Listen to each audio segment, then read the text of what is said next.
Welcome to Inspiration and Transformation from the Banks of the Ganga with Sadhvi Bhagawati Saraswati, an American sannyasi living at the Parmarth Niketan ashram in Rishikesh, India. Sadhvi is president of the Divine Shakti Foundation, a charitable organization bringing education, vocational training, upliftment, and empowerment programs to women and children. Sadhvi is also Secretary General of the Global Interfaith Wash Alliance and Director of the world-famous International Yoga Festival. Join the musings of an American sannyasi as Sadhvi shares the wisdom and teachings of her guru, His Holiness Pujya Swami Chidanand Saraswatiji. Welcome, everyone, to Inspiration and Transformation from the holy banks of the sacred Ganga River in the land of Rishikesh, India. How do we look at ISIS? How do we look at what's going on from a spiritual perspective, from a view of karma, from a view of consciousness, from a view of love and compassion? How do we do that?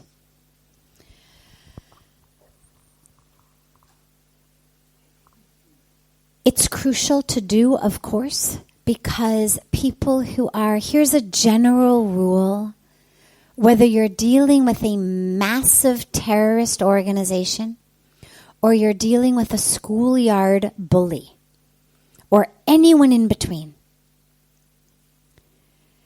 people who make misery for others do so because they are miserable themselves. There is no one who harms others. There is no one who abuses others who is truly, deeply joyful and peaceful. When you are, sometimes it happens by accident. You're walking down the street and accidentally, you trip somebody you didn't mean to, you bump into somebody, it happens. Sometimes in our interpersonal relationships, we hurt people without knowing. Things absolutely happen. But when you do it consciously and purposely, it's only when you are miserable. And again, this is true if your kids are dealing with a bully in school. You can be pretty sure that bully's home life is not a happy one. Up into terrorist organizations. Now, it's much more insidious in terrorist organizations because, of course, you've got all kinds of mechanisms of brainwashing and propaganda, and it's a system. But it relies on people being dissatisfied with their lives. Without going into an entire political science history, what happened in Germany in the Holocaust couldn't have happened if World War I hadn't happened, rendering so many people in so much of Europe in much bleaker financial situations, and then the Great Depression. It required a system of, or a situation rather, of general dissatisfaction in order for movements of abuse to begin. If someone is deeply peaceful and joyful in their life, it is nearly impossible to get them to become an agent of harm for others. Not entirely impossible. We don't have time to go into all of the, psychological studies of how you can get good people to do bad things. And there is an entire system of study for that. But leaving that aside, so what we know is we have discontent, we have dissatisfaction. And the reason I mention it is not to excuse it, not even to explain it, but to enable us to experience a light of compassion in us for them. Not for their actions at all, but for human beings who are experiencing dis-ease in their own lives, because every one of us has experienced dis-ease. Now, we haven't gone out and joined terrorist organizations. We haven't cut people's heads off, which is why it's not compassion for the acts. It's not forgiveness of the acts. It's compassion and forgiveness for the beings. There's two levels, and it's important here to pause for a moment. And there's two levels on which we respond. One is a personal, deep spiritual level, and the other is a very logistic action level. So on the spiritual level is where we practice compassion and forgiveness and love for them as consciousness. Not, how can I love a being who cuts off someone's head? You shouldn't. I mean, there's no reason to love the act of cutting off someone's head. That's not a goal. How can I learn to love beheadings? No. How can I distinguish the act from the soul whose body had a history and an identity and an ignorance and an illusion that led to them being in that situation with a knife in their hands? So that's on a deep spiritual level. And it's crucial for us because otherwise we move through the world with anger. And whether it's anger at terrorist organizations or it's anger at someone who personally abused us, either way, we have to learn to forgive so that we can be free. If we're holding on anger, we are not free. So we may still be alive. It's not our head that's been cut off. But we're not able to really live because we've stuck ourselves in a jail of anger. And so we have forgiveness and compassion for them as a soul. A soul in illusion, in pain, in dis-ease. And we do everything we possibly can to topple the system that has been put in place that enables people who are in a state of dis-ease to have knives in their hands with other people kneeling at their feet. The forgiveness of the soul, the love of the soul is our spiritual practice. But action is required. It's required on every level, depending on what abilities any of us has. And in many cases, our only ability is to break walls of separation wherever we go. Because here's what we know. And this is true both in terrorist organizations as well as in all of the social psychology studies that have been done about how to get good people to do bad things. In order to do it, you must first dehumanize the other. This happens in jails. This happens in war. This happened in American slavery. It happened in the Holocaust. It happens in wars between religious factions. They dehumanize the other. Oh, Black people are like animals. They don't feel pain. You can whip them. This is the system of propaganda that went on in America that enabled them to keep slaves. This is what goes on in our society. And every one of us, regardless of whether you have any power or control in a global political system or not, every one of us has the power, as we move through the world, to break borders and boundaries of separation, to absolutely refuse to identify in a camp of color, a camp of religion, a camp of sexual orientation, a camp of gender, a camp of color. It doesn't matter what it is. Doesn't mean you can't be religious. Doesn't mean that you can't be aware of your gender or your sexual orientation or your color. But we must all refuse to identify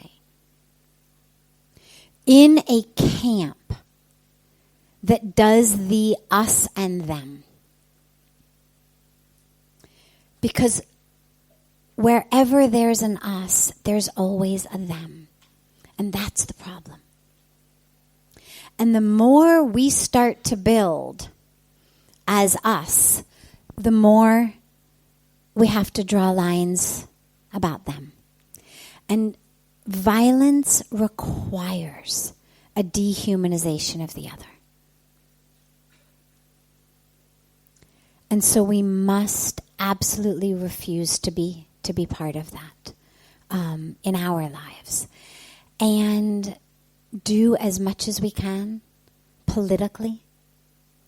Get out of our own selfishness. Get out of our own agendas of, which political person promises that they're going to give us the best tax break, or, that we're going to get the right thing that we want for our job. Get out of that and get into who is it that's standing for a bigger us. Who is it that gets votes by drawing lines of us versus them, versus whose agenda is to increase us and to bring them into us?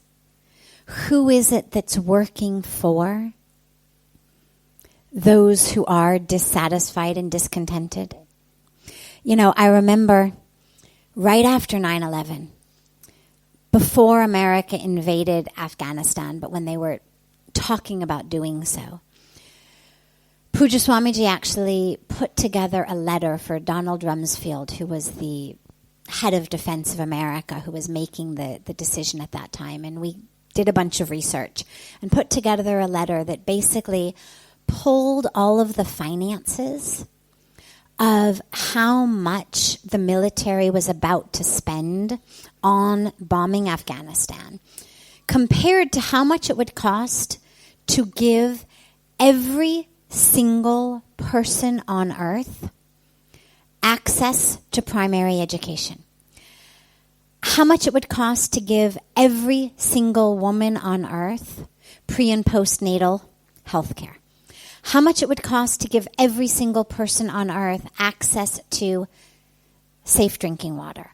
How much it would cost. There were like 5 different things. It was education, it was health care, it was water. How much it would cost to literally pull every single person out of abject poverty. And it was a tiny fraction of what America was proposing to spend on the war. And the point of the letter was, we're not condoning terrorism. We're not forgiving or condoning terrorists. But nothing exists in a vacuum. And if every man's wife and sister and mother were taken care of, if every man's child were guaranteed an education, if every place we lived had wells that were full of drinking water, It's not that nobody would ever be violent, but they would have a lot less success in co-opting people into a mission of discontentment. And so, whatever each of us, with the power of our pen, the power of our vote, the power of our dollar or rupee or euro can do to break separation and to bring about a greater equality of resources so that we're not breeding populations of people who look out at what others have, and that bitterness is the ammunition in their weapons. I think that's about what most of us can do, unless you happen to have an opportunity to serve on a deeper level. And if you do, take it on any level. And to pray. And to be agents of peace, and to be agents of love, and to be agents of a greater awakening of consciousness in which no one can sit at home and watch a video on YouTube and say, I know I'm going to go join that. How can we create a world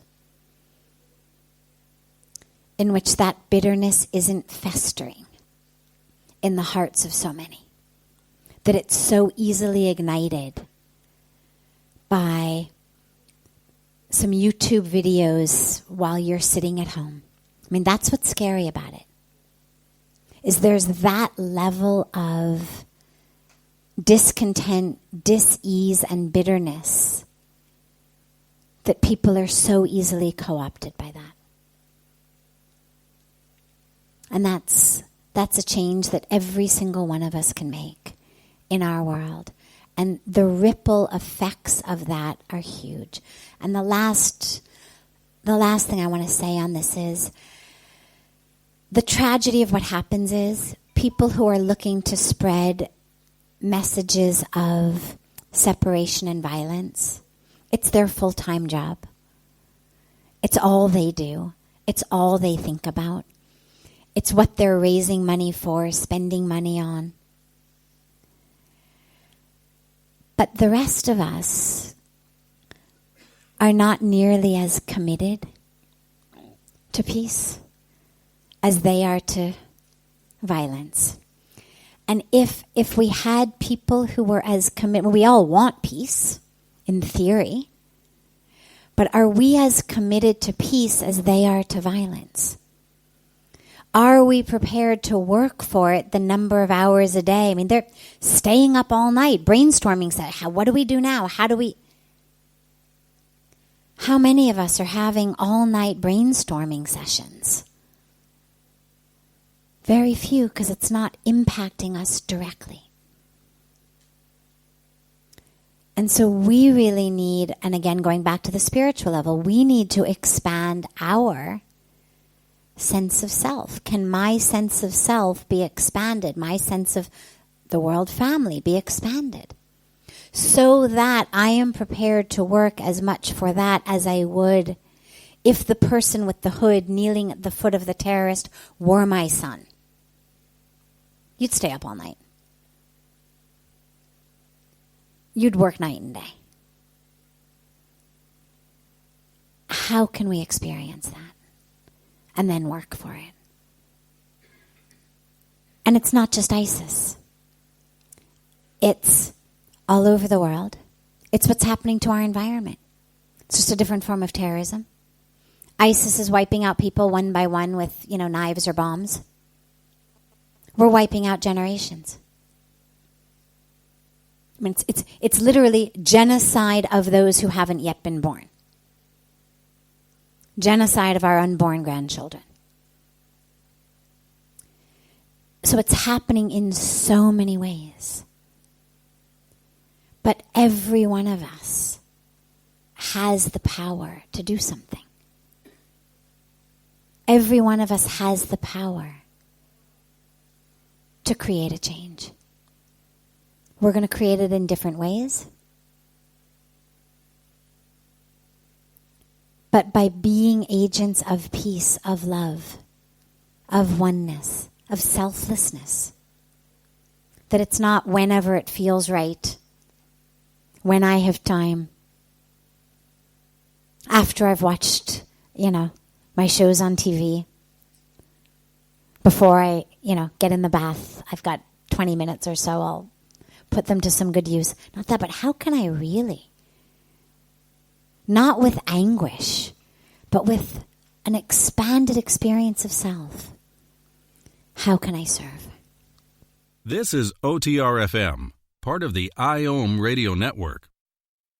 OMTimes magazine is one of the leading online content providers of positivity, wellness, and personal empowerment. A philanthropic organization, their net proceeds are funneled to support worldwide charity initiatives via Humanity Healing International. Through their commitment to creating community and providing conscious content, they aspire to uplift humanity on a global scale. OMTimes, co-creating a more conscious lifestyle. Do you have time to read that inspiring book or that blog post you've been meaning to get to? In your busy world, how do you improve yourself and keep your life going? I'm Lisa Kay, and my Between Heaven and Earth radio show can transform your life just by listening. Be uplifted with inspiring topics, positive stories, and ideas that really work. Between Heaven and Earth Radio is conscious living for your soul, every Wednesday at 4 p.m. Eastern Time. Baldwin with People for the Ethical Treatment of Animals. I grew up loving circuses and other traveling animal shows, but it never occurred to me what life might be like for the animals. Training wild animals to do things they don't understand takes force. Routine discipline with a hook or whip with the heel of a boot shows the animal exactly who's the boss. Don't patronize animal acts. Please contact People for the Ethical Treatment of Animals. 757-622-PETA. Welcome back. This is Sadhvi Bhagawati Saraswati with inspiration and transformation. How can it be that the goal of life is to be liberated from the cycle of life?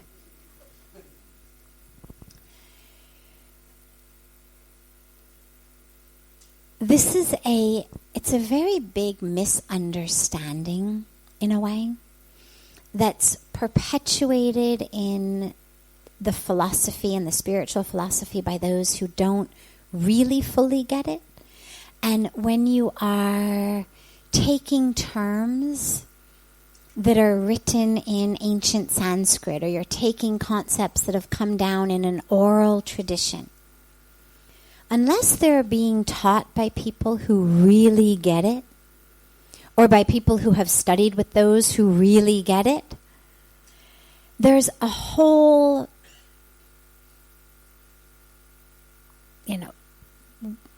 whirlpool almost of possible misunderstandings. And one of them is this, that the idea of life is to be liberated from life. No.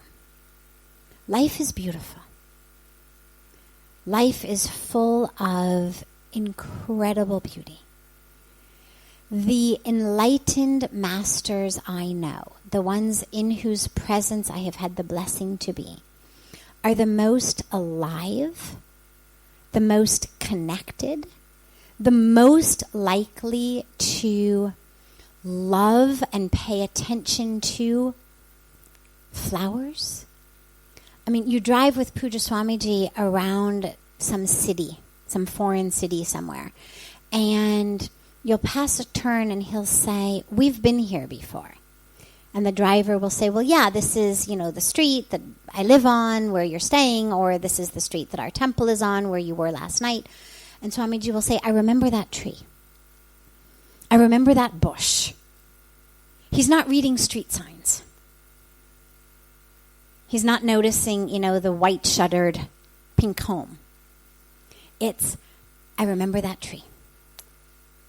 This is the only place in all the where we've driven in the city that tree exists. I remember this.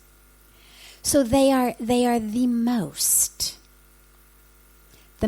connected, the most in love with life and with creation. That from which we need to be liberated is the false identification with the body as who we are, as our life. That's where the suffering comes from. And so when we talk about moksha, liberation, it's frequently, but incorrectly, spoken about as just something that happens after death. Well, once you no longer have a body, then you have moksha. Well, that's not true, because then you're going to get another body. It's like you're going to keep having to do 5th grade until you can do long division. It's not that June comes around and suddenly, long division is a thing of your past. If you didn't get it this time around, come September, you're going to be right back in 5th grade. And it's the same thing with our bodies. Yeah, you get maybe a temporary reprieve, but then you're right back there in a brand new body and you've got to go through it all again. But you don't even pick up right where you left off. I mean, it's not like you pick up right at long division. You've got to go through it all again. You get born. My adopted daughter, who's now in her second year, studying in South India, studying software engineering, said something really beautiful to me. Last time she was here, we were talking about the stress that so many students go through, the really horrible stress that they go through, and how even come exam time, you read these stories, way too many stories, of students committing suicide due to their exams. And she was so wise. She said, I would never do something like that. She said, because if I committed suicide and I had to do this again, she said, I'd have to take my 10th grade exams all over again. She said, I'm so glad to be done with that I cannot imagine starting over and being prepared to again go through 10th grade exams. So as we come back, you've got to keep learning what it is you didn't learn. But yeah, you start again as a brand new baby. And so the goal, liberation, is not about, take my body and then I'll be free. It's about how can I, in the body, and here's the kicker, using the body means using my brain, which is a physical part of my body. It's made up of very physical form, but it is the organ through which I experience my mind, through which I experience my consciousness, and therefore it is the only tool into my consciousness. So using my body, how can I realize I'm not the body? How can I have an experience through my body, brain, in which I realize I am not the body, brain, but I am consciousness. I am soul. And when you have that, that's what we talk about, Jiva Mukti. Free in the body. And that's the goal. Not free from the body, free in the body. If you're in joy and in love, the body is a boon. It's the eyes through which you see sunsets. It's the eyes through which you see your beloved. It's the, tongue through which you get to eat chocolate ice cream. It's the ears through which you get to hear beautiful music. when you're joyful and in love, you can't use the body enough to smell flowers and fragrance and hear. I mean, you want to soak it all up. The body is only a cage. When you've identified with it as you, and therefore it brings you suffering. So the liberation is in the body, not from the body.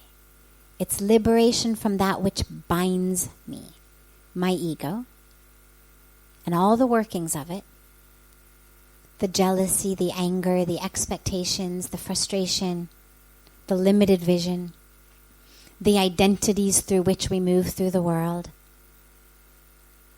You know, they're like stencils. Anybody learn to write by using stencils? You want to know what an A looks like? Well, you've got a stencil, and it's a big plastic thing, and it goes on a piece of paper, and you just have to scribble in, and you pull away the stencil, you've got an A. Well, if that's what's on your eyes and you move through the world looks like an A. Everything else is blocked out. It doesn't matter what you see. It's an A. It's an A superimposed on a garden. It's an A superimposed on a mountain. It's an A superimposed on a person. And that's what our egos do to us. That's when I was talking about we each have themes. So your stencil is whatever that theme of the stories your mind tells you is. And sometimes it's complex. Sometimes it may be ABC. But that's how you see the world. That's what you need freedom from. Because when you can pull that off and really see,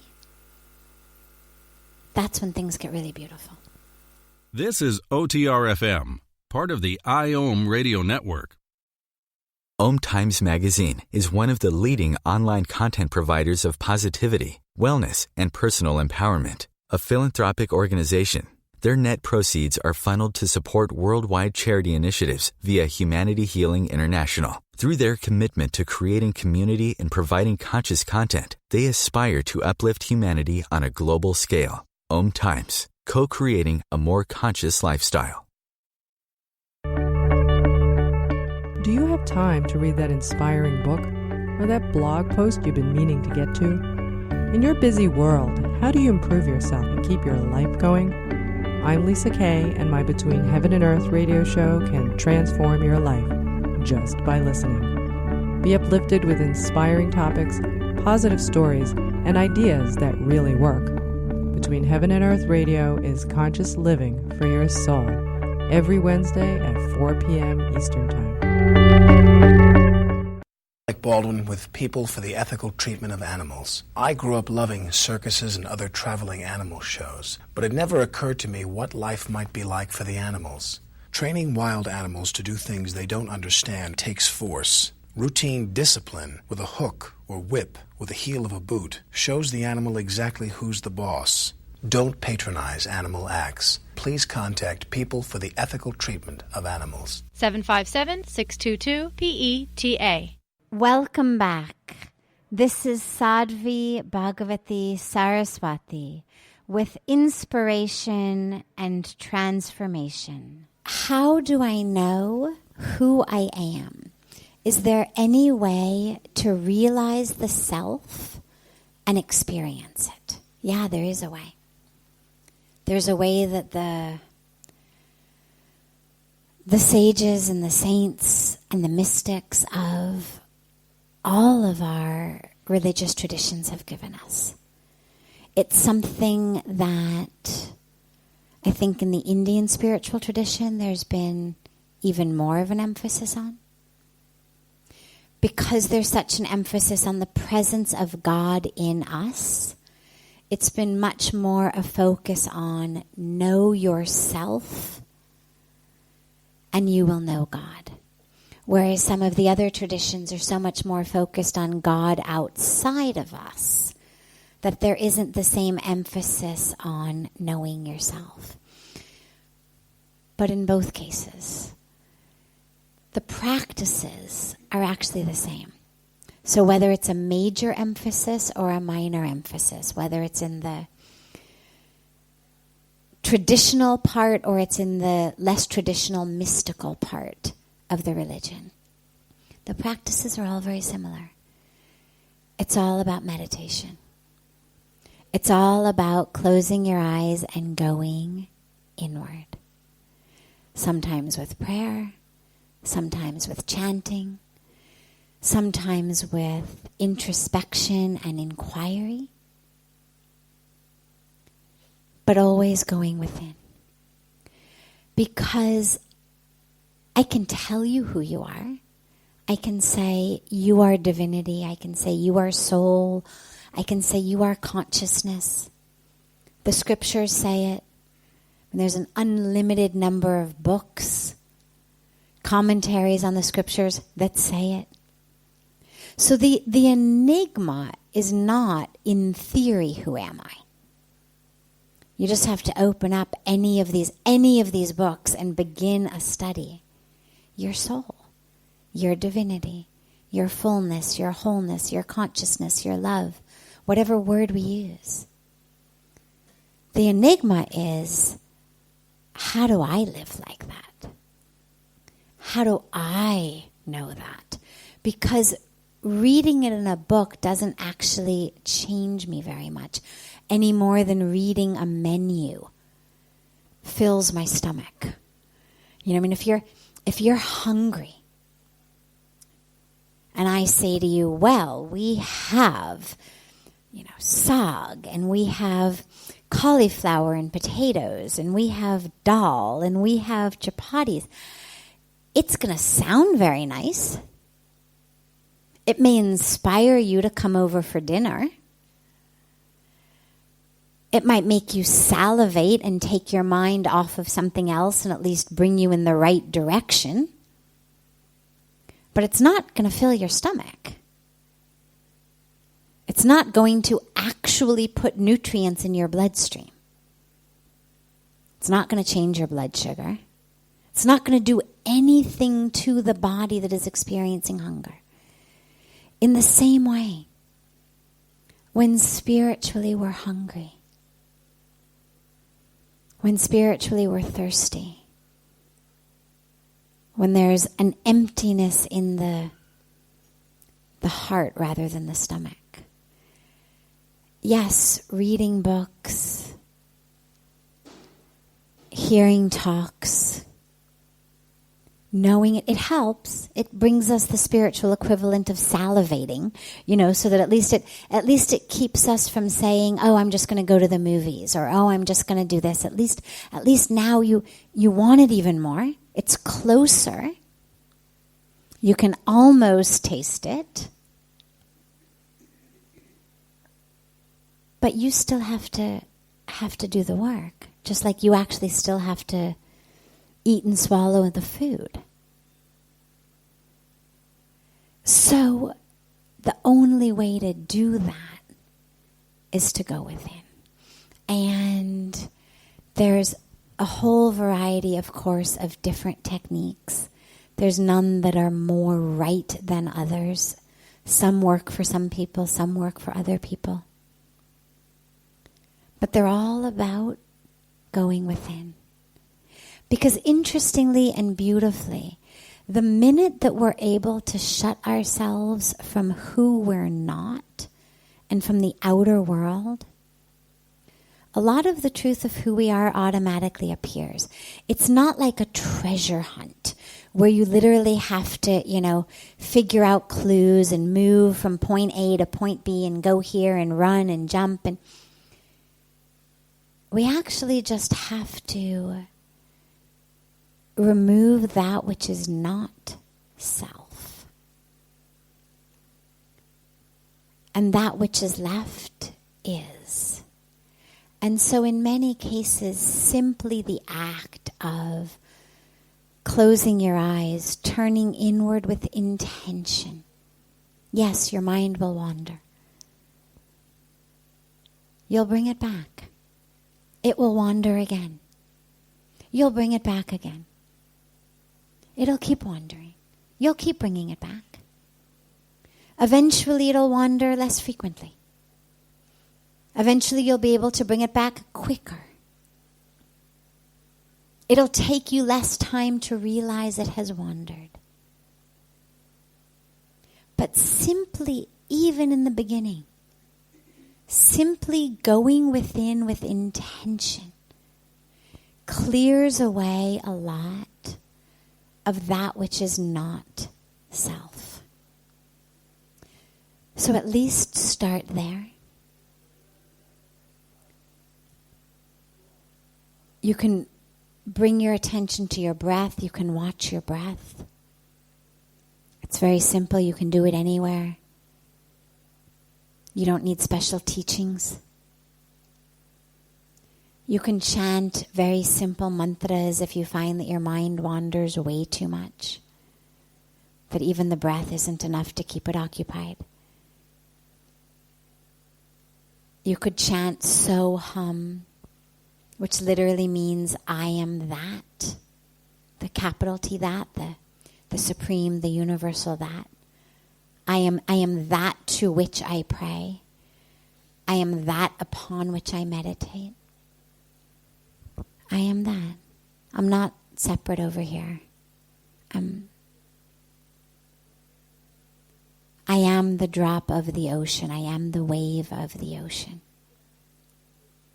I am that. You could chant Om. It's a different one. It doesn't really matter. If there's a particular name of the divine that you love that appeals to you, you could chant that. You could chant, I am divine. Really. The whole point is to bring the awareness inside. Yes, the Vedic mantras have special power. But also simply going within to the self has special power. There's plenty of mystics in non-Vedic traditions who connected with God in a variety of different languages. God doesn't seem to be partial. And so if your native tongue touches you more and is more meaningful for you, use that. I am divine. I am consciousness. It's all divine. Whatever. Chant something simple. I mean, you shouldn't have to be working your brain to remember the words. Something simple. Connect with the breath. Chant the mantra. And just keep looking in and asking yourself, who am I? Who am I? Who am I? Keep asking yourself that. And it takes you in. And it removes that which you're not. This is OTR-FM, part of the IOM radio network.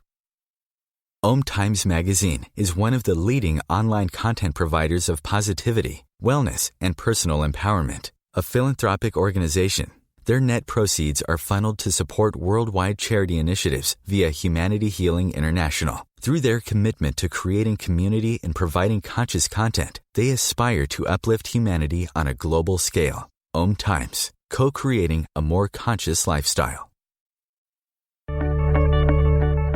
Do you have time to read that inspiring book or that blog post you've been meaning to get to? In your busy world, how do you improve yourself and keep your life going? I'm Lisa Kay, and my Between Heaven and Earth radio show can transform your life just by listening. Be uplifted with inspiring topics, positive stories, and ideas that really work. Between Heaven and Earth radio is conscious living for your soul, every Wednesday at 4 p.m. Eastern Time. Baldwin with People for the Ethical Treatment of Animals. I grew up loving circuses and other traveling animal shows, but it never occurred to me what life might be like for the animals. Training wild animals to do things they don't understand takes force. Routine discipline with a hook or whip with the heel of a boot shows the animal exactly who's the boss. Don't patronize animal acts. Please contact People for the Ethical Treatment of Animals. 757-622-PETA. Welcome back. This is Sadhvi Bhagawati Saraswati with inspiration and transformation. So how do we know what God's telling us? We pray to God, but sometimes we forget to listen. And how do we know what God is telling us? Well, God's voice shows up in so many ways. So many different ways. Shows up in our heads, actually as a voice, sometimes seeming to be a voice from outside. I mean, I had a personal experience of it literally being a voice that sounded like it was from outside, that made my head turn twice, very loudly. That's an unusual situation. It's the only time it's ever happened to me. But it happened, so I know that it also happens like that. A lot of times it's a voice within yourself that has a very distinctly different quality than the voice of fear, than the voice of ego. Here's what the quality is. First of all, it's very clear. It's very clear. It's usually very short. So at least in my head, God doesn't speak to me in lots of long paragraphs. My ego does that. When there starts to be, rationalizations and explanations, and then I know, okay, that's not the voice of God. It's very clear. It's usually quite short. Because when you're clear, you can be. It's soft. It's not booming. It's soft, but it's very present. And for me, at least, it feels like the voice under the other voices. Sort of the river that's running down below.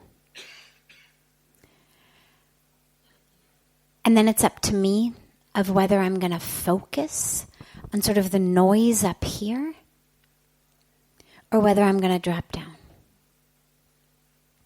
And if I drop down, that voice is always there. And sometimes, lastly, the voice of God comes, I have found, in things that are nonverbal, in just the way of the universe to give us a message, to give us a teaching. That the universe just conspires to bring you exactly what you need to learn the lesson you're supposed to learn in exactly that moment. But you still have to drop down to get it. Because there's always a lot of noise up here. And when things in the universe happen, they don't always happen with banners that say, oh, look here, this is your lesson. You're getting this, right? This isn't a random happening. They're not plastered with bumper stickers or something that say, not a random happening. This is your message from God.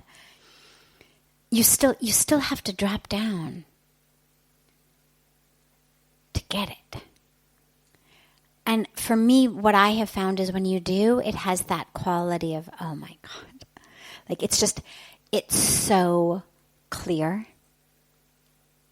It's so clear that wasn't random. It's so clear how and why that happened. And if you can just drop into that space, you get it. It's a lot less dramatic. So like my ego is very dramatic. There's a lot of drama. And by ego, I don't mean the arrogance level, I mean the whole identity. The whole aspect of who I identify as. It's very dramatic. There's been a lot of, drama in my history, and my ego is very dramatic.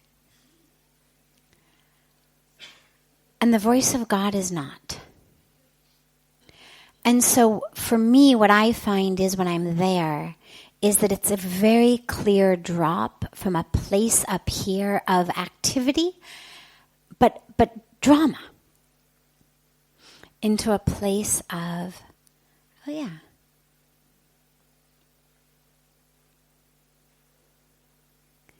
and it's right there. So you have to be listening, but not always just listening with your ears. It's really a listening with your heart. Because as I said, it's not always verbal. So what are the messages? What are the messages God's trying to give me that are clear, that are there, that I just have to drop out of the drama of my mind to hear? And for me, the last piece that I have found is when you drop into it, it's not easy to do because we're all attached and identified up here with the ego. Of, oh my God, but this, and oh my God, but that, and blah, but this, and blah, but this, and blah, blah.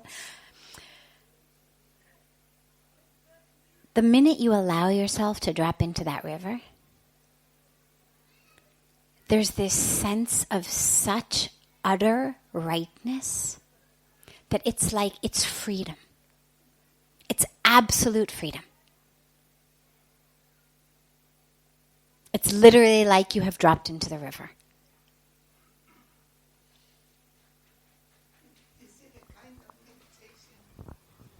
Is it a kind of meditation? Yes, but it's in life. And so for me, the times that God has spoken to me have not always been in meditation. They've been walking, they've been moving through life. They haven't even been in walking meditation. I mean, they've been in times of just being in life. And sometimes I have found you don't even realize it until you're there. I mean, if you knew, okay, 5 minutes, God's on, you're gonna quiet down. You're gonna make sure you can, receive, and you want to get every word. And it doesn't happen for me like that. The message is on, and then you realize, oh my God, all right, here we are. And you have a choice, of course, to listen or not to listen, to pretend that that wasn't the point, or to realize it was. But no, it doesn't always come in what we think of as meditation. And the only last piece that I would say about this before we close tonight is more important for me, and I can only share this on a personal, what I've experienced level. For me, more than meditation, to hear the voice, I have found courage is needed. Meditation is fantastic and amazing and wonderful for so much else. It gets us into a place of seeing the truth.